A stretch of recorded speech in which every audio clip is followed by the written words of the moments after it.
Assalamualaikum warahmatullahi wabarakatuh. Kami dari kelompok 6 akan menjelaskan mengenai kotak 29 yang isinya adalah ditinjau dari segi pedagogik. Hanya pria dewasa dan wanita dewasa yang boleh menikah dan membentuk keluarga. Syarat sudah dewasa merupakan syarat mutlak yang harus dipenuhi, mengingat bahwa kelanjutan hasil pernikahan ialah kemungkinan untuk pada saat-saat tertentu menurut istri atau ibu dan juga suami atau ayah untuk menjelma menjadi pendidik karena tuntutan situasi pergaulan menghendakinya demikian. Sedangkan untuk dapat berfungsi sebagai pendidik harus telah dipenuhinya salah satu syarat utama, yaitu sudah dewasa. Nah, di sini kita bisa mengambil dari isi kotak tersebut tentang peran orang tua atau orang dewasa dalam mendidik anak. Saya Rani akan menjelaskan mengenai pengertian orang tua, orang dewasa dalam mendidik anak. Apa itu orang dewasa? Orang dewasa adalah orang yang memiliki kematangan baik dalam segi fisik maupun segi pikiran, dan juga mampu bertanggung jawab semua apa yang dia lakukan. Nah, siapa orang dewasa itu? Freud mengatakan bahwa seseorang dikatakan dewasa apabila orang itu bertanggung jawab terhadap pekerjaan sehari-hari dan juga cinta yang telah diikrarkan khususnya kepada pasangan pernikahan. Freud juga menjelaskan bahwa seseorang yang dikatakan dewasa apabila mau dan mampu bertanggung jawab terhadap segala tingkah laku, pekerjaan, dan karya yang dilakukan sehari-hari. Pengertian orang tua. Nah, orang tua itu terdiri dari ayah, ibu, serta saudara, adik, dan kakak. Orang tua atau biasa disebut juga dengan keluarga atau identik dengan orang yang membimbing anak dalam lingkungan keluarga. Meskipun orang tua pada dasarnya dibagi menjadi 3, yaitu orang tua kandung, orang tua asuh, dan orang tua tiri. Tapi yang kesemuanya itu dalam bab ini diartikan sebagai keluarga. Sedangkan pengertian keluarga adalah suatu ikatan laki-laki dengan perempuan berdasarkan hukum dan undang-undang perkawinan yang sah. Orang tua adalah komponen keluarga yang terdiri dari ayah dan ibu dan merupakan hasil dari sebuah ikatan perkawinan yang sah yang dapat membentuk sebuah keluarga. Orang tua juga memiliki tanggung jawab untuk mendidik, mengasuh, dan membimbing anak-anaknya untuk mencapai tahapan tertentu yang menghantarkan anak untuk siap dalam kehidupan bermasyarakat. Orang tua sebagai pendidik utama dan pertama bagi anak memiliki peranan untuk dapat memberikan pendidikan awal sebagai bekal pengalaman untuk anak-anak mereka. Peranan orang tua sangat penting bagi pendidikan anak-anak karena orang tua memberikan pengaruh yang sangat penting terhadap perilaku anak. Sebab seorang anak akan meniru sikap dan perilaku ayah dan ibunya. Seorang anak akan tumbuh dengan baik apabila dia memperoleh pendidikan yang baik secara informal. Pendidikan di dalam keluarga diperoleh anak dari pendidikan yang diberikan oleh orang tua. Hal ini dapat dilihat dari hubungan yang terjadi antar anggota keluarga dalam kegiatan sehari-hari. Orang tua tidak boleh menganggap bahwa pendidikan keluarga di dalam keluarga itu tidaklah penting karena dasar yang utama yang harus orang tua berikan kepada anak yaitu pendidikan di dalam keluarga. Saya Hana akan membawakan materi tentang anak. Nah, yang pertama kita akan bahas adalah definisi anak dari berbagai sumber. Yang pertama ada KBBI. KBBI, anak adalah atau anak ialah keturunan yang kedua. Nah, singkatnya, anak itu adalah hasil perkawinan dari seorang pria dengan seorang wanita yang dimana anak ini berkembang di dalam rahim seorang wanita dan nanti akan dilahirkan menjadi seorang anak yang menjadi atau yang adalah keturunan dari laki-laki dan wanita tersebut. Kemudian definisi kedua di dalam Undang-Undang Nomor 3 Tahun 1997 tentang Pengadilan Anak. Nah, sebutan anak di dalam pengadilan anak yaitu seorang yang berumur 8 tahun tetapi belum mencapai 18 tahun dan belum pernah kawin. Nah, jadi ketika kita ingin membawa seorang anak ke pengadilan nih, tapi anak itu masih berumur 8 tahun. Nah, kita beranggap, anak ini nakal, bakal menjadi psikopat, tapi dia masih umur 5 tahun. Nah, kita tidak boleh membawa dia ke pengadilan.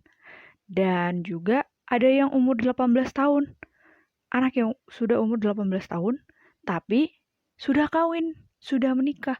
Nah, dia tidak disebut anak-anak lagi. Kemudian undang-undang definisi anak dalam Undang-Undang Nomor 23 Tahun 2002 tentang perlindungan anak dalam pasal 1 unsur 1. Anak adalah seseorang yang belum berusia 18 tahun sama seperti tadi. Termasuk anak yang masih dalam kandungan. Jadi bayi-bayi yang di dalam kandungan itu sudah disebut sebagai anak. Dan anak yang belum dilahirkan tersebut ternyata sudah mendapatkan perlindungan hukum. Lalu ada definisi anak di dalam Undang-Undang Nomor 4 Tahun 1979 tentang kesejahteraan anak pasal 1 ayat 3. Anak adalah seseorang yang belum mencapai umur 21 tahun dan belum pernah kawin. Nah, jadi tadi di dalam undang-undang yang lain, seorang anak itu adalah seseorang yang belum mencapai 18 tahun, tetapi di dalam Undang-Undang 4 Nomor 4 Tahun 1979 tentang kesejahteraan anak ini, dia bilang bahwa seorang anak itu adalah seseorang yang belum mencapai 21 tahun. Jadi standarisasinya masih lebih jauh daripada 18 tahun. Kemudian yang terakhir ada definisi anak dalam Konvensi PBB tahun 1990 yaitu batas umur seorang anak atau seseorang yang masih disebut anak adalah seseorang yang di bawah 18 tahun. Jadi dominan ya menyatakan bahwa seorang anak itu adalah seseorang yang masih berumur di bawah 18 tahun atau di bawah 20 tahun. Nah, anak dikategorikan menjadi beberapa kelompok usia. Gitu. Yang pertama ada periode masa anak-anak, kemudian ada masa remaja, dan kemudian masa dewasa. Nah, kita udah tahu ya, kita juga sudah mengalami masa anak-anak tersebut. Nah, kita kan mahasiswa, pasti sedang di umur mahasiswa semester 2 ya, jadi sedang di umur mungkin di masa remaja sampai masa dewasa. Nah, di sini katanya pada masa anak-anak sendiri, yaitu umur 0 sampai 12 tahun, seorang anak cenderung memiliki sifat yang suka meniru apa yang dilakukan orang lain dan emosinya sangat tajam. Nah, kenapa saya ada teks yang lain ya warnanya daripada warna hitam? Nah, kenapa? Karena menurut saya penting memiliki sifat yang suka meniru apa yang dilakukan oleh orang lain. Nah, pada konteks ini kita sedang membahas tentang pentingnya peran orang tua dalam mendidik anak. Nah, seorang anak yang memiliki sifat yang suka meniru apa yang dilakukan orang lain. Nah, orang lain yang kita garis bawah di sini adalah orang tuanya sendiri ya. Karena dia kan belum terlalu keluar karena masih di umur ya kelompok usia anak-anak ya 0 sampai 12 tahun mungkin hanya di rumah dan di sekolah. Nah, mungkin yang paling banyak di masa itu dia bersosial dengan orang tuanya di rumah, juga kakak adiknya. Nah, peran paling penting di sini ialah orang tuanya. Ketika anak memiliki sifat yang suka meniru apa yang dilakukan oleh orang lain, maka dia akan meniru apa yang dilakukan oleh orang tuanya, apa yang dicontohkan oleh orang tuanya. Nah, untuk itulah di sini orang tua itu berperan penting dalam mendidik anak, dan orang tua itu harusnya adalah orang tua, dua orang dewasa yang menjadi orang tua dan sudah siap tentunya menjadi orang tua. Siap itu dalam arti sudah mapan ekonominya, sudah mampu untuk mendidik anaknya. Jadi secara psikologi, secara mental, secara kepribadian dia harus memiliki segi-segi tersebut di dalam kondisi yang baik, sehingga dia boleh atau mampu mendidik anaknya menjadi seseorang individu yang baik dan berlaku benar, sehingga anak ini dapat bersosialisasi di lingkungan masyarakat yang nyata nantinya, dan dia bisa berbaur dan bisa menunjukkan jati dirinya, juga berkontribusi di dalam masyarakat. Pendidikan anak dalam keluarga. Nah, kita menyadari bahwa pendidikan anak di dalam keluarga itu sangat penting ya, karena itu akan menjadi fondasi mereka ke depannya. Nah, siapa yang mendidik anak dalam keluarga? Tentunya orang tua. Nah, yang bertugas mendidik anak-anak adalah orang tua. Nah, secara sadar atau tidak, mereka akan menanamkan kebiasaan-kebiasaan memiliki nilai-nilai dan norma lewat kehidupan sehari-hari yang anak dapat observasi atau lihat secara langsung, lalu dicontoh oleh mereka. Nah, itu tadi, kembali ke harapan kita bahwa orang tua adalah orang yang dewasa dan sudah memiliki kepribadian yang matang, cara berpikir yang matang, dan memiliki kemampuan problem solving atau cara menyelesaikan masalah yang baik, sehingga mereka mampu mengajarkan anak-anak mereka dengan baik pula. Pendidikan dalam keluarga mempunyai pengaruh yang penting untuk mendidik anak. Hal tersebut mempunyai pengaruh yang positif, di mana lingkungan keluarga memberikan dorongan atau memberikan motivasi untuk menerima, memahami, dan mengamalkan. Jadi intinya, pendidikan dalam keluarga haruslah berlangsung di dalam kondisi rumah yang baik, kondisi hubungan keluarga yang harmonis, dan juga keimanan yang baik. Sehingga pengaruh atau faktor-faktor tersebut niscaya diharapkan dapat menghasilkan seorang anak yang memiliki kepribadian yang matang, yang baik, dan kuat pendiriannya, sehingga dia tidak mudah terbawa arus pergaulan yang akan ditemui di luar nanti, apakah di sekolah, di kampus, maupun di lingkungan masyarakat yang nyata. Jadi ketika dia memiliki pribadi yang baik, menyenangkan, maka orang lain juga akan menyenangi dia. Nah, pastinya seseorang itu tidak hanya selalu disukai oleh semua orang ya, pasti ada beberapa orang yang kurang suka. Namun anak tersebut dapat memberikan contoh yang baik kepada orang-orang yang di sekelilingnya, maupun sahabatnya, rekan kerjanya, teman sekolah, teman kuliah, dan itu akan memberikan sedikit banyak kebaikan kepada orang lain juga. Nah, intinya kita harus baik dan benar terlebih dahulu sebagai orang tua, baru kita mampu yakin mendidik anak-anak kita seperti yang kita harapkan begitu. Selanjutnya di sini saya Anggia Dwi Mutia akan menjelaskan tentang prinsip-prinsip pembelajaran anak usia dini. Dalam proses pembelajaran pada anak usia dini, sebaiknya harus memenuhi prinsip-prinsip dalam pembelajaran agar tercapai tujuan belajar yang optimal. Berikut prinsip-prinsip tersebut. Ada 7 prinsip, yaitu yang pertama, berangkat dari yang dimiliki anak. Setiap anak membawa segala pengetahuan yang telah dimiliki, entah itu ia dapat dari lingkungan teman-temannya atau yang diajarkan langsung oleh orang tuanya. Pengalaman belajar hendaknya mengandung sebagian unsur yang sudah dikenal oleh anak, dan sebagian lainnya merupakan pengalaman baru. Jadi, diusahakan pada anak usia dini itu berada di lingkungan yang tepat, karena pada usia tersebut anak akan merekam dan mengingat apa yang dia terima dari lingkungannya. Kemudian yang kedua, belajar harus menantang pemahaman anak.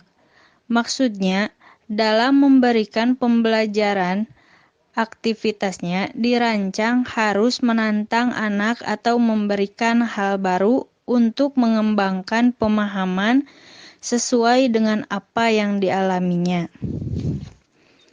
Kemudian yang ketiga, belajar dilakukan sambil bermain.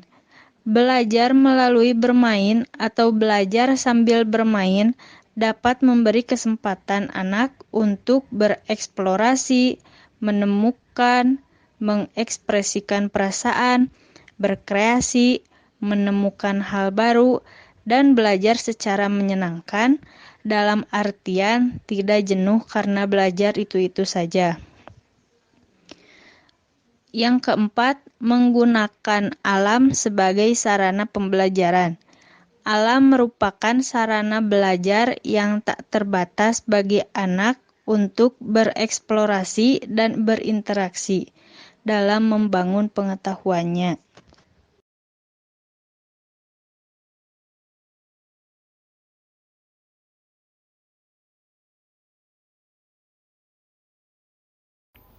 Assalamualaikum warahmatullahi wabarakatuh.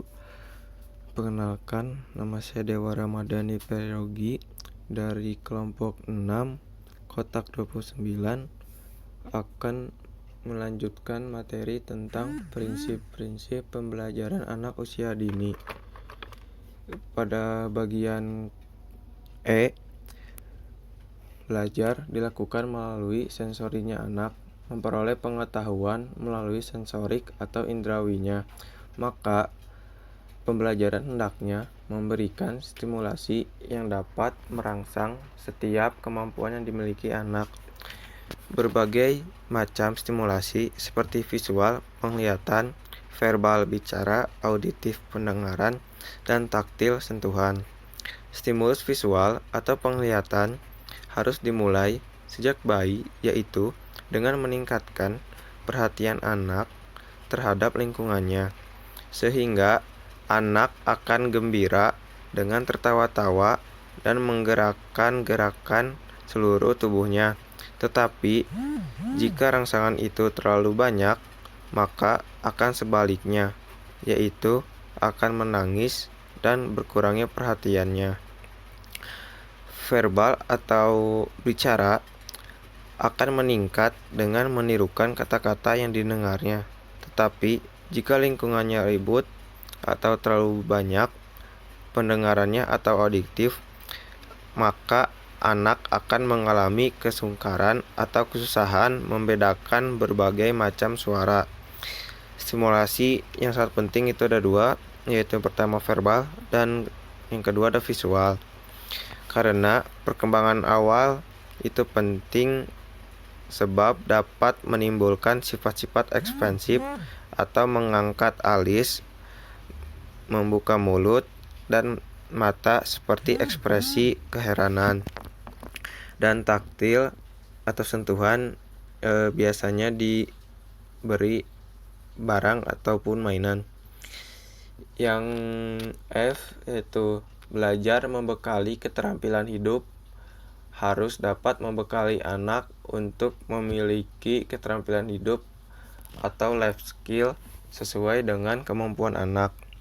Karena tujuan membekali anak memiliki keterampilan hidup yaitu agar anak mampu menolong diri sendiri dan mampu berinteraksi dengan lingkungan dan memperoleh keterampilan dasar, serta adanya sikap pantang menyerah, tidak putus asa, maka dari itu pentingnya memberi anak life skill untuk menghadapi kesulitan dan permasalahan kehidupan, dan anak kelak dapat menghadapi kesulitan yang lebih tinggi dan masalah lebih besar, dan anak tidak mengalami kesulitan dalam berinteraksi dan beradaptasi dengan situasi dan kondisi yang ditemuinya.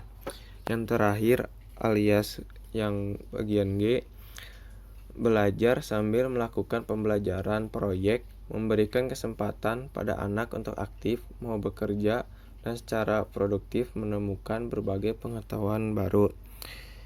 Karena dalam kegiatan proyek dapat meningkatkan motivasi belajar anak, membuat siswa lebih aktif dan berhasil memecahkan masalah yang bersifat kompleks, meningkatkan keterampilan siswa untuk mencari dan mendapatkan informasi, mengembangkan aspek-aspek kolaboratif dari sebuah proyek.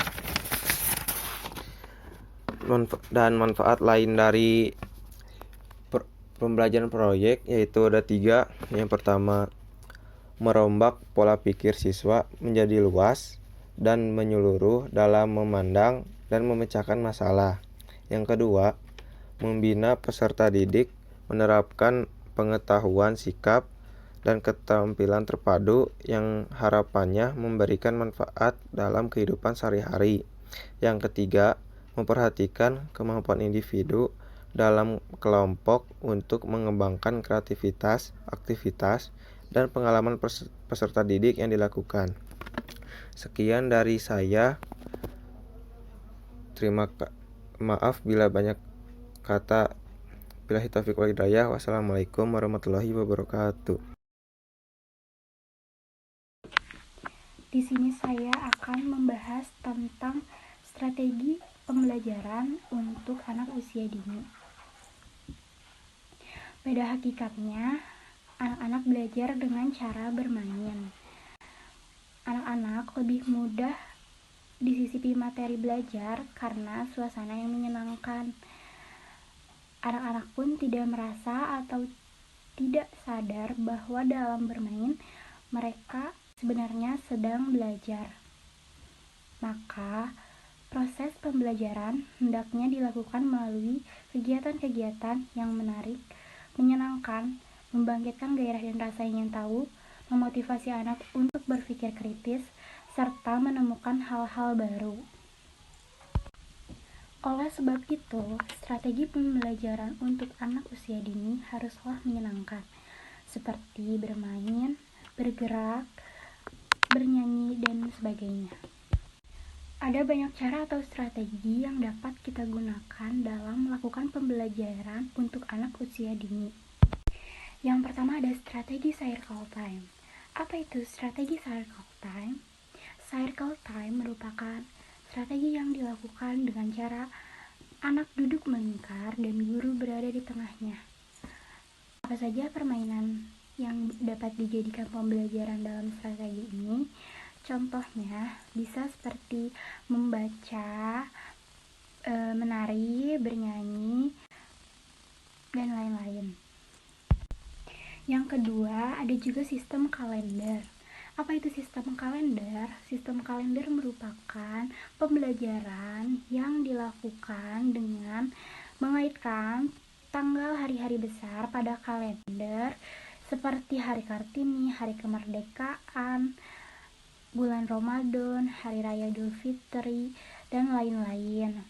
Di sini, guru mendesain kegiatan belajar dengan menggunakan tema-tema sesuai dengan hari besar tersebut. Selanjutnya, ada strategi show and tell. Apa itu strategi show and tell? Show and tell merupakan strategi yang digunakan untuk mengungkapkan kemampuan, perasaan, dan keinginan anak untuk bercerita apa saja yang ingin diungkapkan. Saat anak bercerita, guru dapat melakukan asesmen dengan melanjutkan topik yang dibicarakan anak tersebut. Ada pula strategi small project. Apa itu strategi small project? Dalam strategi ini, anak dikelompokkan menjadi kurang lebih setiap kelompok 3-4 orang. Lalu diberi proyek kecil seperti misalnya menemukan jenis daun di daerahnya. Strategi ini melatih anak untuk bekerja sama, bertanggung jawab, dan mengembangkan kemampuan sosialnya.